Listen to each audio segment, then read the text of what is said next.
Oke guys, welcome back to Daily Charting with Toshi, di mana kita akan daily chart your favorite cryptocurrencies. Dan sekarang kita masuk ke DCWT sesi kedua. Di mana di sesi kedua ini fokus kita akan lebih ke pembahasan komen dan juga charting altcoins ya.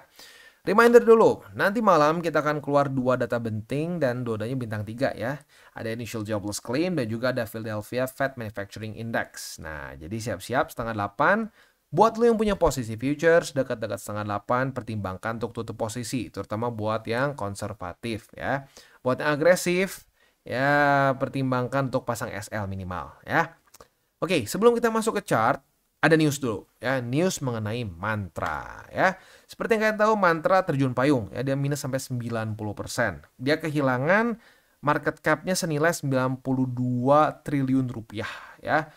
Wow, itu luar biasa lah hancurnya ya. Nah, tapi sampai sekarang tim dev masih bersikeras bahwa ini bukan kesalahan mereka, tapi ya exchanger lah kasar seperti itu. Buat lo yang pengen tahu lebih detailnya silahkan boleh research sendiri ya.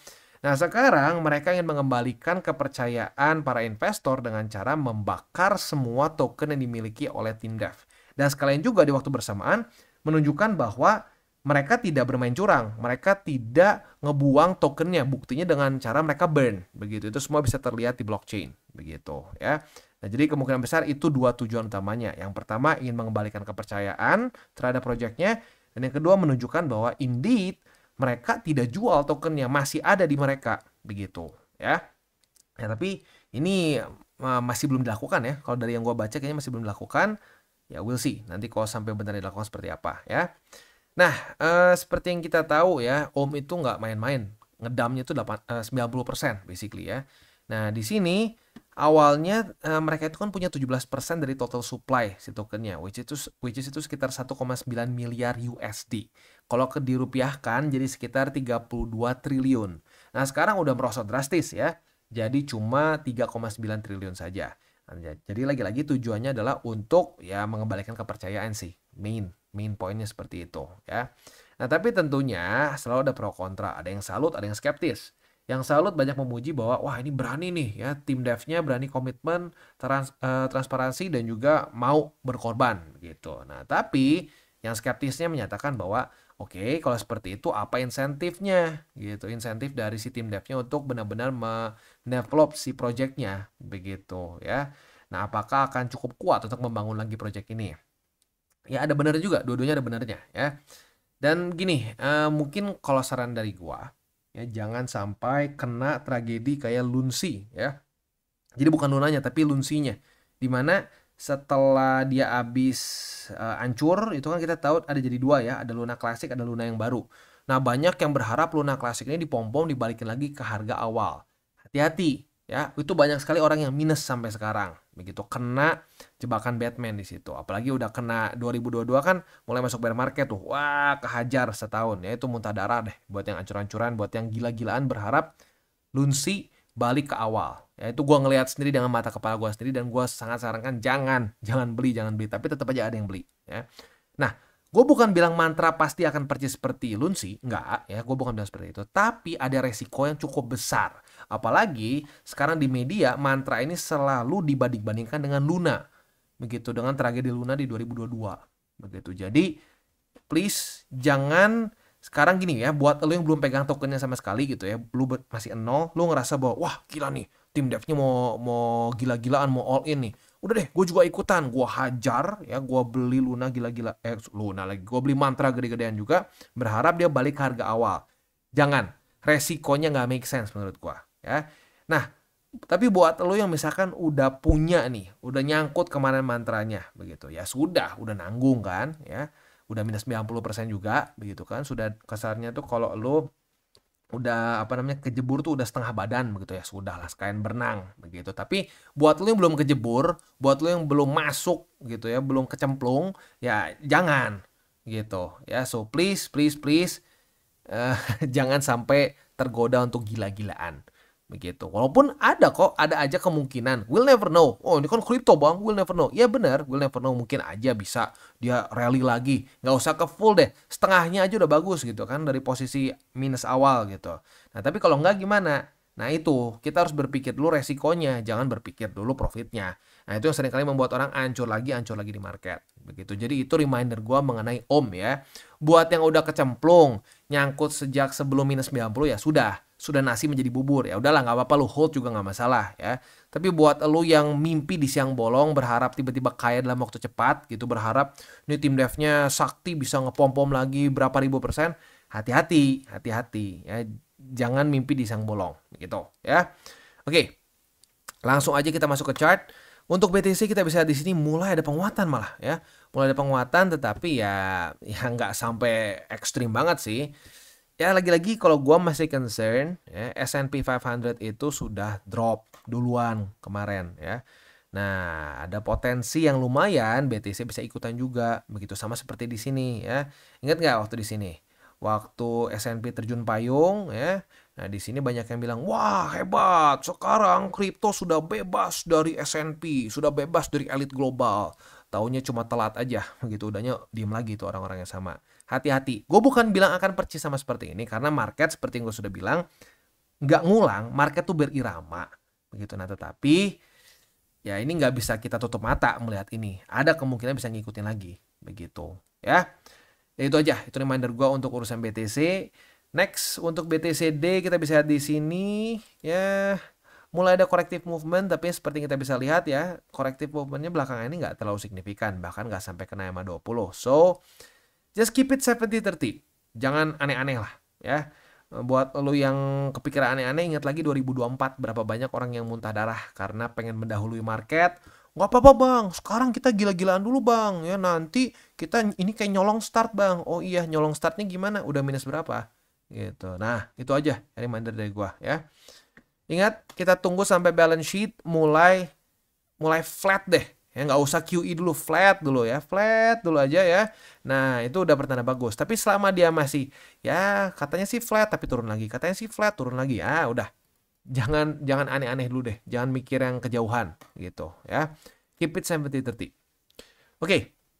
Next kita masuk aja langsung ke komen. Yang pertama dari Robin, bentar, ini Robini atau apa ini? Robiniva atau Robin Iva, ya itulah ya. Alhamdulillah, terima kasih Bang Toshi. Saya nyimak dari tahun 2023. Baru berani masuk BTC dari 2024 awal. DCA 20 peluru terakhir, harga kemarin 78 ribuan. Alhamdulillah pokok megang 3 golden rules dan dilaksanakan, insya Allah aman ya. Terima kasih Bang Toshi. Semoga Bang Toshi keluarga lancar rezekinya dan banyak kesehatan. Amin ya. Amin. Salam tak bertuai. Semangat Bang Toshi. Mantap. Thank you ya. Ya jadi ini dia ya, kalau lo menggunakan 3 golden rules, sabar, mikirin dulu resiko baru profit. Ya ujung-ujungnya asik kan, profit tanpa stres begitu. Karena bisa loh profit dan stres begitu. Wah, dulu ya. Wah, pokoknya ngejelimet mikirnya harus profit sekian. Wah, naik turun profit ujung-ujungnya. Tapi otak gua asepan begitu, nggak asik menurut gua kalau seperti itu. Jadi 3 golden rules ya terus dilakukan, jaga resiko ya, ujung-ujungnya profit dan otak aman ya.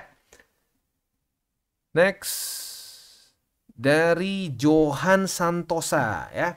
Bang mau nanya, berarti kalau ada jadwal bintang 3 kita belum tahu ya volatility marketnya arahnya kemana? Nggak tahu. Dan kalau sampai ada yang mengklaim tahu pasti, hati-hati, dia sedang berbohong gitu ya.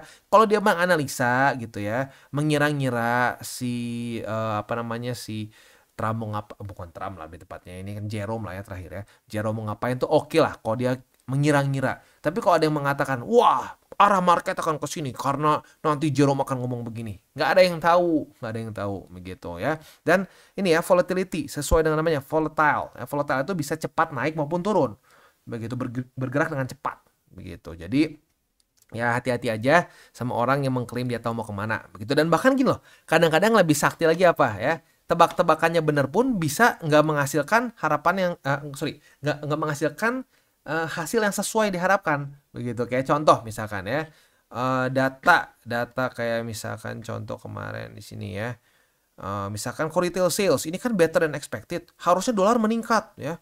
Nah ternyata benar dolar meningkat, tapi kripto ikutan meningkat, padahal korelasinya kan nggak seperti itu. Nah jadi lagi-lagi makanya gue suka sangat mual kadang-kadang kalau ngeliat orang yang kayak tahu aja market purchase-nya mau kemana. Kadang-kadang yang si Jerome udah ngomong aja harusnya bagus, malah tetap jadi jelek. Begitu. Jadi, sekali lagi ya. Jadwal bintang 3 ini gue lebih suka pakai sebagai alarm volatility. Jadi kalau gue justru menghindari ya jam-jam yang ada bintang 3-nya. Supaya apa? Ya supaya resikonya kehitung ya, terbatas gitu resikonya. Karena kalau udah pakai bintang 3 begini kadang-kadang market suka irasional dan wah ya kena SL Hunter lah dan lain-lain gitu. Next.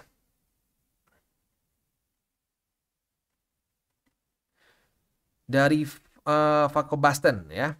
Apa betul kalau pakai Bybit harus pakai VPN? Thanks kok, God bless you. Kalau di website ya, kalau di website. Tapi kalau lu pakai app-nya enggak. Dan nggak tahu nih, masih banyak sih yang pakai ini, yang masih pakai website gitu, maksudnya pakai URL gitu ya. Nggak tahu karena gua rata-rata 90 kayaknya 90% enggak deh. Ya sekarang 100% deh ya semua transaksi gua lakukan di app begitu. Jadi ya mungkin kalau yang masih pakai VPN ya itu masih di website. Tapi kalau di app sekali lagi Bybit bisa langsung gitu ya. Next dari mainan truk biru kuning ya. Bang, apakah setup futures bisa diterapkan di forex juga? Salam tak bertuai. Bisa, bisa. Bahkan kalau mau dibilang ya, gue belajar TA itu awalnya buat forex, bukan buat kripto. Begitu buat forex, tapi ya karena TA itu sama bisa dipakai untuk semua, ya bisa-bisa aja. Tapi gini ya, kadang-kadang ada indikator-indikator tertentu yang mungkin di forex lebih oke, lebih bagus persentasenya, win rate-nya lebih besar, tapi dipakai di kripto nggak sebagus itu. Dan vice versa. Kayak contoh gini aja deh, paling gampang ya. BSB. BSB nggak usah ngomongin dipindahin ke forex lah ya. BSB ini aturan yang kalau reclaim, dia mantul itu bisa saat dia mantul bisa all time high dan seterusnya ya. Yang kayak terjadi di sini, terjadi juga di mana lagi? Di sini. Itu cuma berlaku di BTC. Lu lihat di Ethereum ya. Ethereum reclaim nih. Wah, udah reclaim mantul tapi gagal. Mana ya contohnya? Ini nih reclaim, udah mantul ya. Gagal tuh turun jebol lagi. Nah, tapi kalau BTC enggak.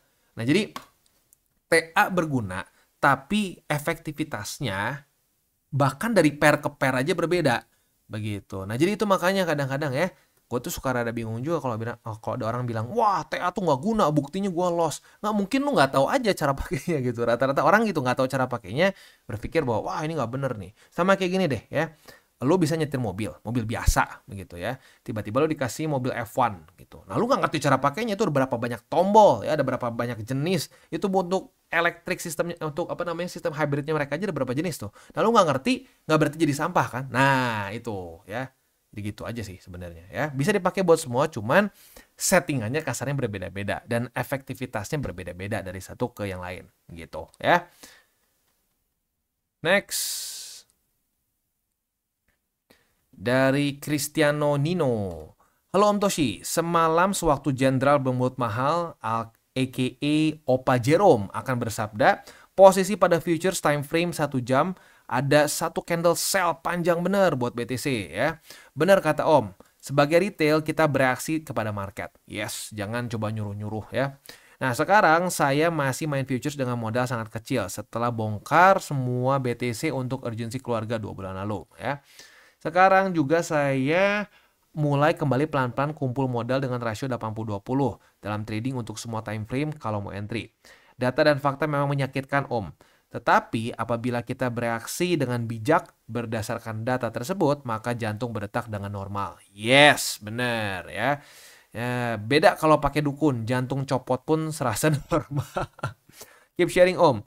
Maju terus channel Toshi Crypto Indonesia. Terima kasih banyak. God bless you. Salam hati salam love mungkin ya. Thank you. Ya, God bless you itu. Ya, ini benar ya, benar banget. Memang data fakta itu seringkali menyakitkan begitu. Tapi kalau gue sih lebih mendingan belak-belakan aja. Mendingan sakit di depan, ujung-ujungnya profit dibandingin kebalik. Wah, asik ya, manis ya janjinya. Taunya minus. Minusnya gede lagi 90, 80 dan seterusnya. Gitu ya. Mantap. 80-20 berarti 80-nya BTC ya. Awas loh, jangan kebalik ya. Mantap. Next dari Hendro Putra Yohanes ya. Thank you banget. Saya yang newbie belajar banyak dari video Bang Toshi. Prinsip trading yang selalu diingatkan Bang Toshi adalah untuk tidak FOMO, untuk bereaksi terhadap market, bukan tebak-menebak. Nah, kalau hanya bereaksi, apakah kita justru jadi terlambat untuk ambil posisi? Apakah ada faktor keberuntungan juga? Maklum, saya masih newbie bang, jadi baru berani ambil posisi spot. Nah gini ya, bereaksi terhadap market itu bukan berarti lu nggak DCA. Karena gini loh, kita bahas DCA itu everyday ya. Sesi pertama kita bahas BTC Ethereum. Gitu. Sesi kedua kita bahas berbagai macam odds. Nah di situ kan kita udah bahas buy limitnya di mana aja. Kayak contoh di sini deh ya. BTC buy limit sekarang yang kita sudah bahas di DCWT sesi pertama tadi ya. Sekarang itu ada di angka 84.000 lebih 50 USD yang sedang confluence dengan salah. 82.525 yang confluence dengan 520. Lalu di 81.000, di 78.000. Nah, itu kan lu tetap DCA begitu. Ya jadi jangan salah nangkep. Bereaksi itu bukan berarti kita bengong dulu sampai kejadian gitu. Enggak. Bereaksi itu kayak gini. Ini namanya bereaksi. BSB jebol. Saat BSB jebol, ya, kita bereaksi apa? Oke, saat jebol, statistiknya, datanya menunjukkan apa? Seringkali dia akan membuat lower low. Dan biasanya ada lower high dulu yang di-reject oleh BSB. Terjadi nggak? Terjadi. Nah, ini bereaksi. Nah, kalau kita tebak-tebakan begini, wah ini udah ngepam, udah kita bakal rally lagi ke atas. Nah, itu tebak-tebakan. Lu berharap sesuatu, begitu. Nah, faktanya harapan itu nggak bisa di cash in di market. Market nggak peduli sama harapan kita. Nah, makanya kita perlu fakta data statistik, ya kita bereaksi terhadap ya fakta data statistik yang ada di market. Kayak contohnya gitu saat jebol BSB. Dan ini bukan cuma urusan bearish ya, bullish juga sama. Waktu di sini nih, ya. Waktu di sini orang sudah banyak yang muak dengan kripto. Kenapa? Lower high ya. Ini berapa lama nih orang di sini muntah darah dah ya. Dikasih lower high berapa sering gitu. Ini sekitar setengah tahun ya. Orang-orang udah yang tadinya sangat bullish pun udah nyerah begitu. Nah, tapi di sini fakta data statistik menunjukkan ini reclaim nih. Ini mantul nih di BSB. Ini membuat higher high nih. Ya, mulai pecah struktur nih.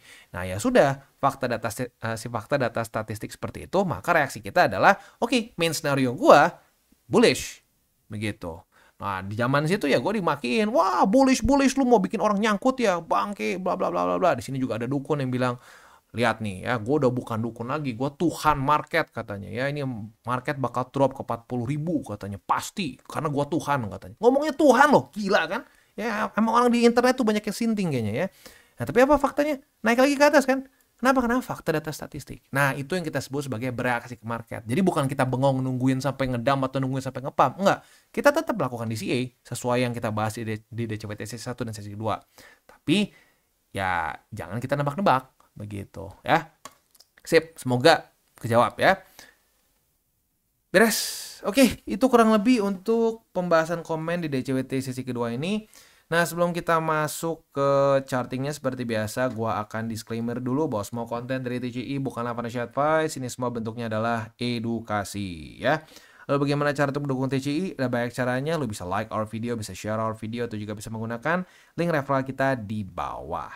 Dan sekarang kita akan dengar lu pesan-pesan sponsor kita pada hari ini. Oke, today's video is brought to you by Bybit. Dimana di Bybit ini kita bisa melakukan berbagai macam hal ya, mulai dari yang newbie sampai yang sudah advance. Buat mungkin lo merasa bahwa aduh bang, gue masih nggak ngerti nih TA, gue masih nggak ngerti charting dan seterusnya, tapi pengen akumulasi, pengen DCA murni, bisa lo tinggal masuk ke sini one click buy, dimana lo bisa pilih lo mau pakai apa ya fiatnya, lo tinggal pilih juga asetnya apa ya. Misalkan lo pengen akumulasi BTC, misalkan setiap hari Senin jam 7 pagi, misalkan gue pengen akumulasi BTC sebesar 100.000 rupiah misalkan ya, lu bisa langsung lakukan di sini. Bisa peer to peer, bisa Dana, Bank BRI dan lain-lain. Ini gila ya, bisa pakai BCA Mobile dan seterusnya. Jadi Bybit ini memang cocok banget buat orang-orang yang tinggal di Indo ya, bisa langsung pakai bank-bank yang memang sudah biasa kita pakai di Indo ya. Nah, buat yang intermediate sampai advance juga di sini ada spot, nah, dan juga ada leverage tokens, dan tentu juga ada derivatives trading, di mana kita bisa menggunakan kontrak yang USDT maupun USDC. Jadi di sini lo bisa pakai USDC ya, karena nggak semua exchanger bisa menerima untuk futuresnya pakai USDC ya. Dan tentu juga lo bisa earning bunga juga dari kripto lo dan lain-lain.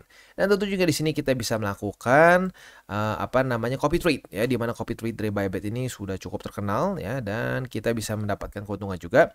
First copy trade kita bisa ada protection 100 USDT loss coverage ya, dan seterusnya ya. Jadi buat lo yang tertarik bisa silakan pakai. klik di link referral kita di bawah. Dan kita masuk ke BNB. Untuk BNB kita bisa di sini kita sudah punya posisi long ya.